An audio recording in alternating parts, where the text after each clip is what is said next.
जय हिंद दोस्तों, इस वीडियो में हम देखेंगे ट्रेन पर लगी ये जाली जैसी आकृति क्या है और चोरी से बचने के लिए रेलवे ने अपने पंखों को 1 से 10 वोल्ट का क्यों बनाया और ट्रेनों का जो एसी होते हैं वो कितने टन तक होते हैं और इसकी क्षमता कितनी होती है और ये डब्बे के नीचे, ट्रेन के डब्बे के नीचे सिलेंडर जैसा क्या होता है, कोच के बाहर साइड फिलिंग क्यों लिखे होते हैं और इसी के बाजू में लेफ्ट ईयर क्यों लिखे होते हैं।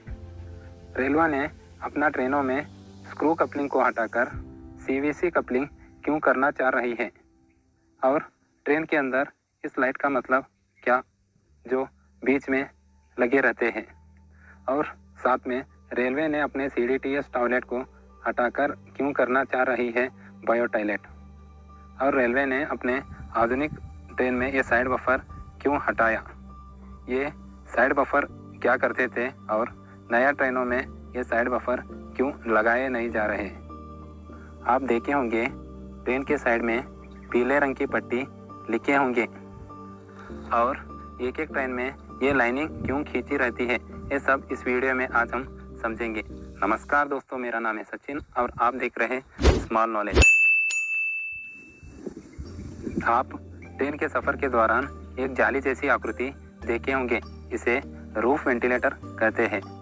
आपको पता है कि गर्म हवा हमेशा ऊपर की ओर जाता है। जब ट्रेन में भीड़ ज़्यादा होती है उसमें गर्म हवा भरने लगती है। यह हवा ट्रेन के ऊपर जाती है, जिस वजह से इसको निकालने का ज़रूरी है, नहीं तो ट्रेन डिसबैलेंस होकर दुर्घटनाग्रस्त हो सकता है। तो इस हवा को बाहर निकालने के लिए ये जाली दे दिया जाता है और इसके ऊपर इसे निकालने का रास्ता दे दिया जाता है और इसको ऐसा ढक दिया जाता है कि बारिश में पानी अंदर ना आए, तो इसे रूफ वेंटिलेटर सिस्टम कहते हैं। और आप देखे होंगे ट्रेन के पंखे और लाइट आपके घर में के बिजली से नहीं चल सकते। इसका सबसे बड़ा रीज़न है, पहले लोग ट्रेनों के पंखे या बल्ब चोरी करके ले जाते थे। रेलवे ने दिमाग लगाया, लोगों के घर में 220 का AC वोल्टेज रहता है, लाइट चली जाती है तो DC चलाते हैं। DC करंट अमूमन 12 वोल्टेज या 24 वोल्टेज की रहती है, तो रेलवे ने दिमाग लगाया, अपने पंखों और बत्ती को 1 से 10 वोल्टेज DC वोल्टेज दे दिया। के घर में 1 से 10 DC वोल्टेज रहता ही नहीं है। ऐसा करके रेलवे ने अपना सामानों की चोरी रोक दी।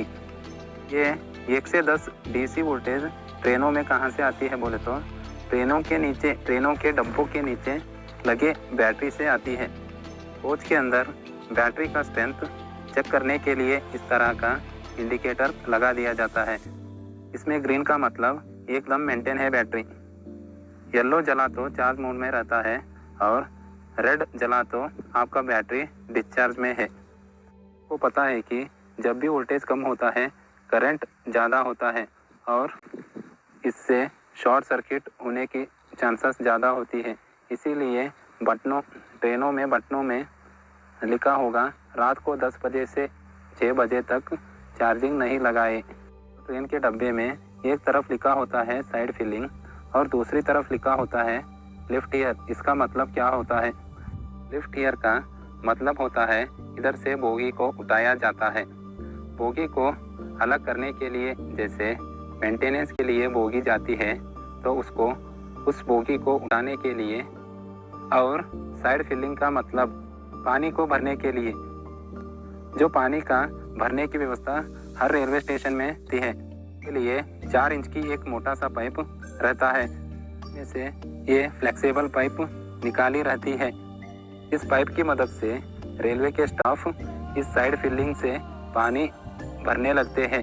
ये पानी कोच के अंदर टैंक में जाता है और ये कोच में 4 टैंक रहते हैं, 2 एक साइड और 2 दूसरे साइड रहते हैं। एक टैंक का कैपेसिटी 500 लीटर का होता है और इसको भरने में 20 मिनट टाइम लगता है और इसे रेलवे कर्मचारी ढूंढ ना पाए, इसीलिए ये साइड फिलिंग इधर लिखा रहता है।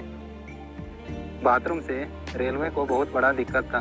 तो बाथरूम करते थे टॉयलेट में, उनका जो वेस्ट था वो सीधा पटरी पे गिरता था, जिससे पटरियों को जंग लग जाता था। जो पहले ज़माने के बाथरूम थे उसमें ओपन डिस्चार्ज यानी कोई बाथरूम गया तो उनका टोटल वेस्टेज पटरी पर गिर जाता था। इससे दो समस्या थी कि पहला पटरी को जंग लग जाता था और दूसरा जब रेलवे स्टेशन पे ट्रेन खड़ी रहती थी तब कोई उस बाथरूम में गया तो तब पूरा वेस्टेज पटरी पे गिर जाता था। तब ट्रैक पर बहुत गंदगी होती थी। इसे बचने के लिए रेलवे ने अपना डिस्चार्ज सिस्टम को बंद करके कंट्रोल डिस्चार्ज टॉयलेट सिस्टम को शॉर्टकट से CDTS कहते हैं। ये क्या करता है, ये टॉयलेट को कंट्रोल करके रखता है कि ट्रेन प्लेटफार्म को छोड़ दे। इसको कैसे पता चलता है ट्रेन प्लेटफार्म में है या ट्रेन चल रहा है बोले तो पे एक सिस्टम लगा रहता है कि जब तक ट्रेन की स्पीड 30 किलोमीटर पर आवर नहीं होती तब तक इसके अंदर का ढक्कन खुलेगा ही नहीं।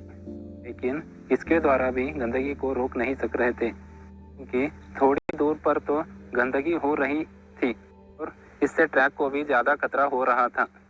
इसके लिए 2011 में DRDO ने बैक्टीरिया के मदद से एक टॉयलेट बनाया जिसे हम कहते हैं बायो टॉयलेट।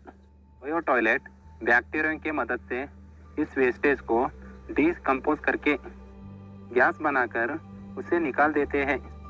इसमें किसी तरह का मेंटेनेंस भी नहीं है, ट्रैक पे गंदगी भी नहीं होगी और ट्रैक भी जंग लगने से बच जाएगी। अभी के समय ट्रेनों में जितने भी टॉयलेट हैं वो DRDO द्वारा बनी गई बायो टॉयलेट की यूज़ ही हो रही है। बायो टॉयलेट की एक खराबी है कि उसमें आप कुछ कचरा डाल दिए तो ये बैक्टीरिया अच्छी तरह से काम नहीं कर पाएगी। इसीलिए रेलवे ने इसमें कचरा ना जा पाए इसीलिए उसका फ्लैश पे जाली लगा दिया जाते हैं। लंबी दूरी वाली ट्रेन में एक पेंट्री कार होते हैं जिसमें खाना बनाया होता है। उसमें इस तरह से खाना बना दिया जाता है और सर्व कर दिया जाता है। बहुत से ऐसी ट्रेन में पेंट्री कार नहीं होती है, उसे ऑन बोर्ड कैटरिंग यानी बड़े स्टेशनों से खाना डायरेक्ट रेडीमेड बनाकर उसमें सर्व किया जाता है। ट्रेन के किसी किसी डब्बे पर आप ऐसी लाइनिंग देखे होंगे, यह जनरल बोगी को दर्शाता है। और जनरल बोगी की और एक पहचान होती है, इसमें 3 दरवाजे होते हैं। 3 दरवाजे इसलिए होते हैं कि जनरल बोगी में बहुत सारे भीड़ होती है, ये सब जल्दी से बाहर निकल जाए इसीलिए 3 दरवाजे जनरल बोगी में होती है। और स्लीपर कोच में 2 दरवाजे दे दी जाती है एक साइड में। एक चीज़ आप गौर की होंगे कि जनरल बोगी या तो शुरू में लगती है या लास्ट में लगती है, बीच में जनरल बोगी नहीं रहती। बीच में स्लीपर बोगी को लगाते हैं और AC को। स्लीपर बोगी में 3 दरवाज़ा दिए तो सीटों की संख्या कम हो जाएगा इसीलिए 2 दरवाज़ा देते हैं। और स्लीपर में भीड़ भी कम रहती है और स्लीपर के डब्बे एक दूसरे से कनेक्ट रहते हैं इसलिए जनरल डब्बे को सबसे पीछे या सबसे आगे लगाते हैं। देखे होंगे ट्रेन के डब्बे पर कुछ नंबर लिखे होंगे, इसे हम कोच नंबर कहते हैं। नंबर 5 डिजिट का होता है। शुरुआत का जो 2 डिजिट होते हैं वो इस साल को दर्शाते हैं कि किस साल में ये कोच बना हुआ है और लास्ट का जो 3 डिजिट होते हैं वो टाइप को दर्शाती है कि किस टाइप की ये कोच है, यानी AC क्लास है या जनरल है या रिजर्वेशन है, कौन सी है ये दर्शाती है।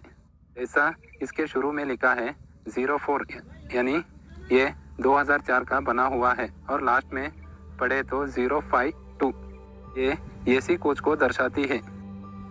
1 से लेकर 200 तक नंबर AC कोच के दर्शाती है और AC के बाद आता है स्लीपर कोच। 200 से 400 तक स्लीपर कोच को दर्शाता है। देखेंगे ये 98337 1998 में ये कोच बना है और 337 ये स्लीपर कोच को दिखा रहा है। इसके बाद आता है जनरल यानी 400 से 600 के बीच में आपको जनरल कोच आता है। आप ये देखे होंगे 12442। 12 बोले तो 2012 में ये कोच बना और 400 के ऊपर आता है इसका नंबर 442, ये जनरल आता है। अब 600 से 700 चेयर कार को दर्शाता है। जब ट्रेन में बहुत ज़्यादा हो जाए, सबको रिजर्वेशन नहीं दे पाती है, तो कम दूरी के लिए चेयर कार दे दिया जाता है। उसमें काफ़ी अच्छा चेयर होते हैं। ये 600 से 700 तक चेयर कार का दर्शाता है। और इसके बाद आता है 700 से 800 तक नंबर जो होते हैं वो सिटिंग कम लगेज को दर्शाते हैं।